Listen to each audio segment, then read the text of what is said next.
இன்றைக்கி நம்ம ஒரு குழந்தை ஷார்ப்பான ஒரு ஆப்ஜெக்டை விழுங்கிருச்சுன்னா, ஃபார் எக்ஸாம்பிள் ஒரு சேஃப்டி பின், ஊசி, இந்த மாதிரி ஏதாவது ஒரு ஷார்ப்பான விஷயங்களை விழுங்கிருச்சுன்னா என்ன பண்ணணும் அப்படிங்கிறத நம்ம பார்ப்போம்.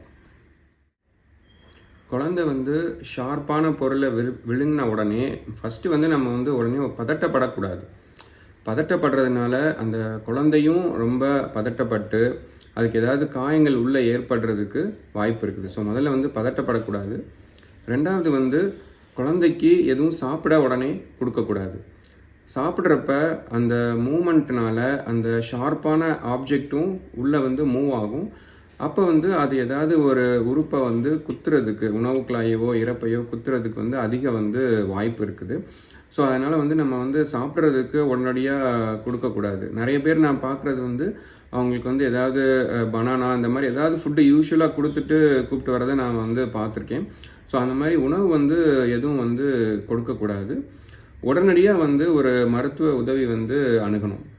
பெட்டர் ஒரு கேஸ்ட்ரோ டாக்டர், அதாவது குடல் மற்றும் எண்டோஸ்கோப்பி சம்மந்தமான ஒரு டாக்டர்கிட்ட நீங்கள் அணுகிறது நல்லது. ஏன்னா எண்டோஸ்கோப்பி முறையில் இதை உடனடியாக எடுக்கிறதுக்கு வாய்ப்பு இருக்குது. நம்ம ஹாஸ்பிட்டலுக்கு இந்த மாதிரி ஷார்ப்பான ஆப்ஜெக்ட்ஸ் விழுங்கின குழந்தைகள் அடிக்கடி வர்றதுனால நான் இந்த வீடியோ நான் போஸ்ட் பண்ணுறேன். ஸோ நம்ம ஹாஸ்பிட்டலுக்கு ஒரு சில குழந்தைகளை பற்றி நான் இந்த வீடியோவில் சொல்கிறேன். அதை எப்படி அதை எண்டோஸ்கோப்பி முறையில் எடுத்தோம், எப்படி சேஃபாக எடுத்தோம் அப்படிங்கிறதையும் நான் சொல்கிறேன். முதல் குழந்தை ஒரு வயசு குழந்தை ஒரு சேஃப்டி பின், அந்த ஊக்கு அப்படின்னு சொல்கிறோம்ல, அதை விழுங்கிருச்சு. அந்த சேஃப்டி பின் எப்படி இருக்குதுன்னா திறந்த நிலைமையில் இருந்தது. அதை இந்த எக்ஸ்ரேயில் நம்ம கிளியராக பார்க்க முடியும். அந்த உணவு குழாயில் இந்த சேஃப்டி பின் ஓப்பன் ஸ்டேஜில் அது இருக்கிறத நம்ம பார்க்கலாம். ஸோ ஓப்பனாக இருக்கிறப்ப அது எப்போனாலும் அதை குத்துறதுக்கு வாய்ப்பு இருக்குது. ஸோ குழந்தைக்கும் அதிகமான வலி இருந்தது, கண்டினியூஸாக அழுதுட்டு இருந்தது. அவங்களோட பேரண்ட்ஸ் இம்மீடியட்டாக கூப்பிட்டு வந்துட்டாங்க. ஸோ எக்ஸ்ரே எடுத்து பார்த்ததில் அது எந்த இடத்துல இருந்தது அப்படிங்கிறத நம்ம கன்ஃபார்ம் பண்ணோம். அடுத்து உடனடியாக அந்த குழந்தைக்கு மயக்கம் கொடுத்து, ஏன்னா ரொம்ப சின்ன குழந்தை அப்படிங்கிறனால அசையக்கூடாது நம்ம எண்டோஸ்கோப்பி பண்ணும்போது அப்படிங்கிறதுக்காக மயக்கம் கொடுத்து அந்த எண்டோஸ்கோப்பி முறையில் அந்த பின்னை நம்ம சேஃபாக எடுக்க முடிஞ்சுது. ஸோ என் குழந்தைக்கு எந்த விதத்துலையுமே அது காயங்களை உண்டு பண்ணாமல் அதே நாள் அந்த குழந்தைய டிஸ்சார்ஜ் பண்ணி வீட்டுக்கு அனுப்புறதுக்கும் நம்மளுக்கு சான்ஸ் இருந்தது. அடுத்த ஒரு குழந்தை ஒரு 5 வயசுள்ள ஒரு குழந்தை, அது ஒரு நீளமான ஒரு ஊசியை விழுங்கிருச்சு. இந்த ஊசி எங்கே இருந்தது அப்படின்னு பார்த்தோன்னா இறப்பையில். ஸோ ரொம்ப நீளமாக இருந்தது, ரொம்ப ஷார்ப்பாகவும் இருந்தது. அப்படிங்கிறதுனால இதை எடுக்கிறதுல எடுக்கும்போது உணவு குழாயை அது எதுவும் டேமேஜ் பண்ணக்கூடாது அப்படிங்கிறதுக்காக அதுக்கு நம்ம ஒரு ஸ்பெஷல் எக்யூப்மெண்ட்டை நம்ம எண்டோஸ்கோப்பியில் யூஸ் பண்ணோம். இது கேப் அப்படின்னு சொல்கிறோம், எண்டோஸ்கோப்பி கேப் அப்படின்னு சொல்கிறோம். இது அந்த ஊசியான பகுதி அந்த பின்னில் இருக்க ஊசியான பகுதி உணவு குழாயை எதுவும் டேமேஜ் பண்ணாமல் நம்ம வெளியில் எடுக்கிறதுக்கு யூஸ்ஃபுல்லாக இருக்குது. ஸோ இந்த பிக்சரில் அந்த ஊசி இறப்பையில் இருக்கிறத பார்க்கலாம். ரெண்டாவது அதை நம்ம அந்த எண்டோஸ்கோப்பி முறையில் அந்த ஹூட் அந்த கேப் யூஸ் பண்ணி நம்ம இதை ரிமூவ் பண்ணுறதையும் பார்க்க முடியும். ஸோ இந்த மாதிரி ஒரு ஸ்பெஷல் எக்யூப்மெண்ட்ஸ் யூஸ் பண்ணி நம்ம அந்த ஊசியை சேஃபாக இந்த குழந்தையோட வயிற்றுலேருந்து வெளியில் எடுத்தோம்.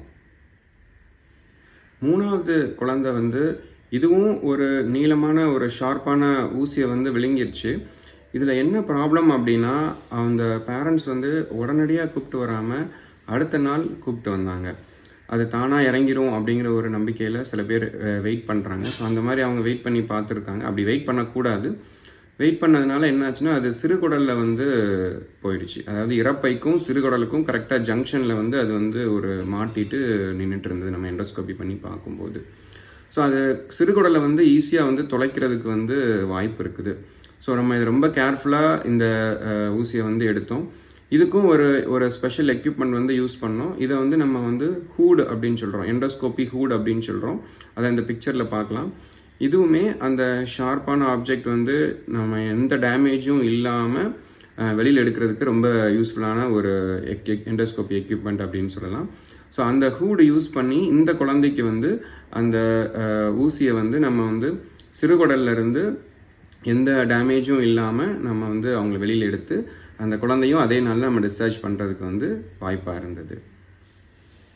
குழந்தைங்க மட்டும்தான் ஷார்ப்பான ஆப்ஜெக்ட்ஸை விழுங்குவாங்களா அப்படின்னா இல்லை, பெரியவங்க கூட விழுங்குவாங்க.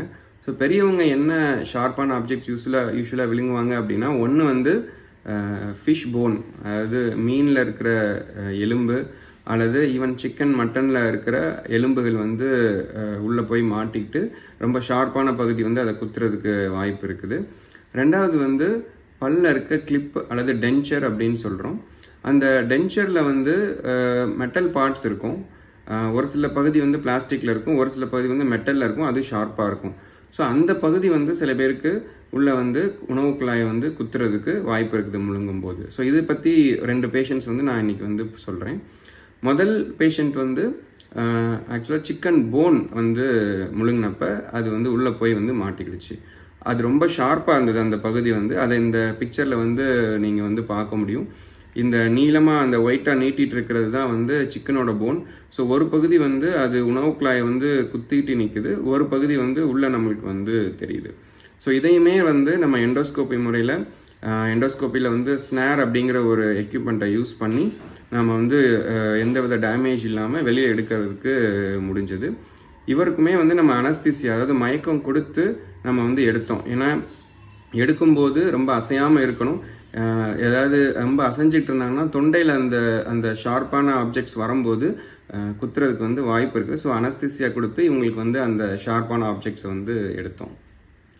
இன்னொரு 60 வயசு மதிப்புள்ள ஒரு பேஷண்ட் வந்து அந்த நான் சொன்ன மாதிரி அந்த டென்ச்சர் அது வந்து முழுங்கிட்டாரு. ஸோ அவருக்கு வந்து அந்த டென்ச்சரில் வந்து ஒரு ஷார்ப்பான பகுதி வந்து இருந்தது.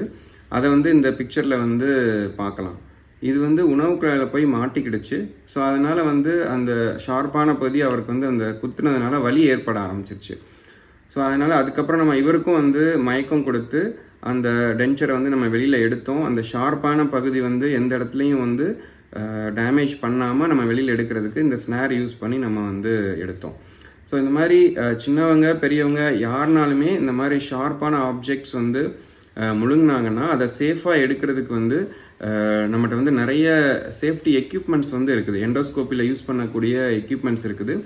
அதை யூஸ் பண்ணி நம்ம ரொம்ப சேஃபாக வந்து இதை வந்து நம்ம வந்து வெளியில் எடுக்க முடியும். ஸோ நம்ம ஹாஸ்பிட்டலில் இந்த மாதிரி ஷார்ப்பான ஆப்ஜெக்ட்ஸ் விழுங்கின குழந்தைங்க ரொம்ப காமனாக வந்து நம்ம வந்து பார்க்குறோம்.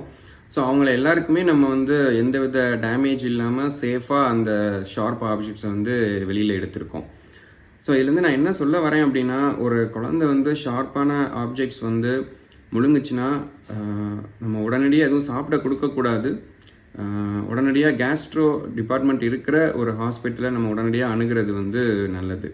பட் அதை விட ரொம்ப முக்கியம் என்ன அப்படின்னா, இந்த மாதிரி ஷார்ப்பான ஆப்ஜெக்ட்ஸ் வந்து குழந்தைகள் பக்கத்தில் இல்லாமல் பாதுகாப்பாக வச்சுக்கிறது ரொம்ப ரொம்ப முக்கியம்.